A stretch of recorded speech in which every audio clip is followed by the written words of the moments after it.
A garota nunca imaginou que o primeiro garoto de quem ela gostasse já tivesse namorada, e para piorar, a outra parecia até mais perfeita que ele. Esse golpe cruel quase a fez desistir, mas a gentileza que o protagonista demonstrou, mesmo sem perceber, reacendeu sua esperança. Então, ela decidiu atacar de frente e não se conter mais. Naquela manhã, por causa da forte chuva da noite anterior, Sayuki e Ishihara haviam passado a noite na casa do protagonista. Logo cedo, Sayuki se preparava para voltar antes que a tia acordasse. O protagonista disse que também sairia, pois tinha um turno de trabalho naquela manhã. Já Ishihara, que na noite anterior tinha tomado coragem e tentado se aproximar do protagonista, mas foi rejeitada. Ficou tão envergonhada que saiu bem cedo, antes de todos acordarem. Ao comentar sobre isso, Sayuki não conseguiu evitar zombar dele. Você é mesmo um cara de ferro, hein? O protagonista ficou chocado. Espera, como é que você sabe disso? Sayuki então o advertiu. Mas falando sério, você é indeciso demais. Vive fazendo as coisas pela metade e falando sem clareza. Um dia, isso vai acabar te trazendo grandes problemas. E quem estiver ao seu redor também vai se machucar por sua causa. Quando chegaram ao trabalho, o protagonista logo mandou uma mensagem pedindo desculpas a Ishihara. Normalmente, ela respondia na hora, mas naquele dia nem chegou a visualizar. Mesmo assim, ele acreditava que não tinha feito nada de errado. Apesar de se sentir feliz pelo sentimento dela, achava que ainda era cedo demais para isso. Passou um tempo e a resposta não veio. A colega de trabalho, Marina, o viu cabisbaixo e perguntou, confusa: depois do festival de fogos de ontem, você não saiu com a sua namorada fofa? Não deu certo o encontro? Ela continuou provocando. Na verdade, admiro a sua namorada. Afinal, vocês dois não combinam em nada. E sinceramente, você não entende nada sobre garotas. Aposto que ela sofre muito pra namorar alguém como você. Já irritado pelas provocações,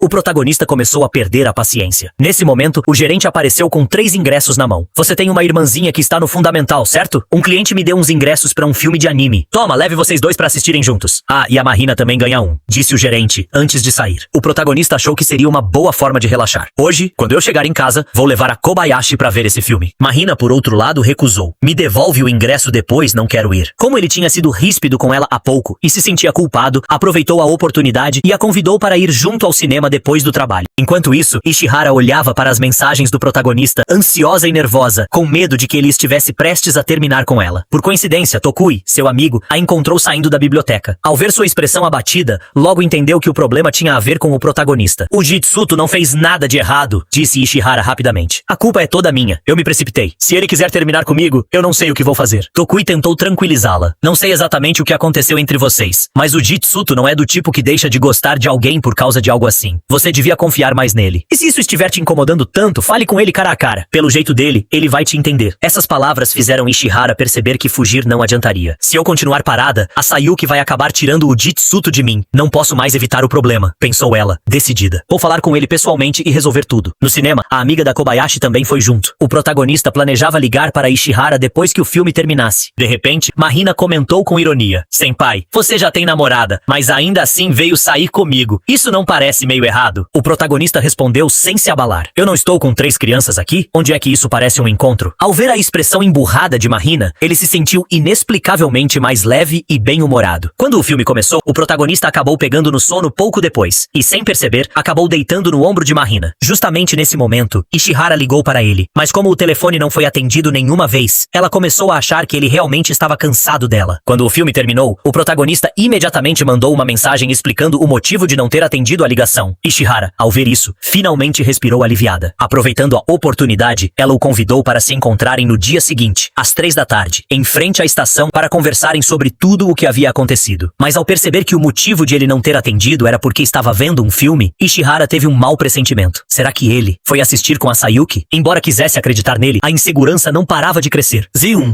Enquanto isso, o protagonista olhava para as 23 chamadas perdidas que Ishihara havia feito. Ele se sentia profundamente culpado e pensava: quando a gente se encontrar amanhã, vou pedir desculpas direito. Nesse momento, Marina passou por perto e provocou: sua namorada parece ser bem grudada, hein? O protagonista retrucou irritado: não é da sua conta. Aliás, que roupa é essa? Acontece que por falta de pessoal na loja, Marina havia sido realocada para o atendimento, por isso estava usando um uniforme diferente. O protagonista apenas achou curioso, e depois de entender a situação, se virou para ir embora. Tudo o que ele queria agora era resolver as coisas com Ishihara, mas Marina não pretendia deixá-lo em paz tão facilmente. O protagonista tentou se explicar. Ontem estavam a Kobayashi e as amigas dela junto, então não éramos só nós dois. Nesse instante, Ishihara apareceu de repente. Fazia dias que não via o Naoki, e a saudade misturada com a ansiedade a fez ir atrás dele pessoalmente. Por coincidência, o protagonista também queria conversar com ela sobre o que havia acontecido naquela noite. Ao ouvi-lo, Ishihara hesitou por um momento e pediu: podemos conversar depois da aula? Marina, que observava tudo, teve uma ideia repentina. Ela logo se aproximou e se apresentou a Ishihara. Ishihara. Prazer, eu sou colega do Naoto. Ultimamente tenho passado por algumas dificuldades e queria conversar um pouco com o senpai. Ishihara, sem demonstrar ciúmes, respondeu calmamente. Tudo bem por mim, desde que o Naoto concorde. Afinal, ele mesmo disse que te vê apenas como uma irmãzinha. Em seguida, o protagonista acompanhou Mahina até o shopping. No fim, ela passou o tempo todo comprando roupas, o que o deixou sem palavras. Você não disse que estava com vários problemas? É por causa do clube de atletismo? Mahina então suspirou e respondeu. Eu estava pensando. Se eu tivesse coragem de me declarar agora, talvez só piorasse as coisas. Tenho medo de que isso nos afastasse ainda mais. O protagonista sentiu empatia imediata. Eu entendo exatamente o que você quer dizer. Eu também tenho medo de perder alguém importante. Vamos nos esforçar juntos, ok? Mahina, ouvindo isso, apenas sorriu com resignação. Mais tarde, depois da aula de reforço, Ishihara seguia para o local do encontro. Mas ao chegar, ela flagrou o protagonista conversando com Mahina, justamente sobre ela. O protagonista dizia, quando estou diante da Ishihara, sempre fico nervoso, porque assim como você, tenho medo de perdê-la. Por isso, acabo sendo extremamente cauteloso. Tenho tanto medo de arruinar a imagem de garoto exemplar que ela tem de mim, que quase não ouso tocá-la. Mahina suspirou e continuou. Mas é justamente porque eu gosto demais dele. Mesmo assim, decidi reunir coragem e enfrentá-lo de verdade. Você também precisa se esforçar, viu? Ao ouvir isso, Naoto, o protagonista, percebeu um tom de ciúme nas palavras dela. Sem saber o que responder, ele inventou uma desculpa qualquer e saiu apressado. Vendo que Mahina tinha ido embora sem levar nem as sacolas das compras, Naoto ficou sem palavras. Quando se preparava para ir atrás dela, ficou surpreso ao notar que Ishihara estava logo ao seu lado. Ele, meio envergonhado, perguntou, você ouviu o que eu acabei de dizer? Afinal, aquilo tinha sido bem constrangedor. Por sorte, ou azar, Ishihara havia escutado justamente a parte mais importante. E graças a isso, o mal-entendido entre os dois finalmente foi resolvido. Depois disso, os dois caminharam de mãos dadas carinhosamente de volta para casa. Durante o trajeto, Ishihara abriu seu coração. Eu me senti insegura porque achei que você pudesse ter ficado com raiva de mim por causa daquela noite. Naoto respondeu de imediato. Raiva de você? De jeito nenhum. Fiquei feliz com seus sentimentos de verdade. Só que, para nós dois, talvez tenha sido rápido demais. Eu fiquei surpreso e não soube reagir, então acabei te afastando. Ouvindo isso, Ishihara finalmente se sentiu em paz. Eles começaram a conversar sobre o futuro.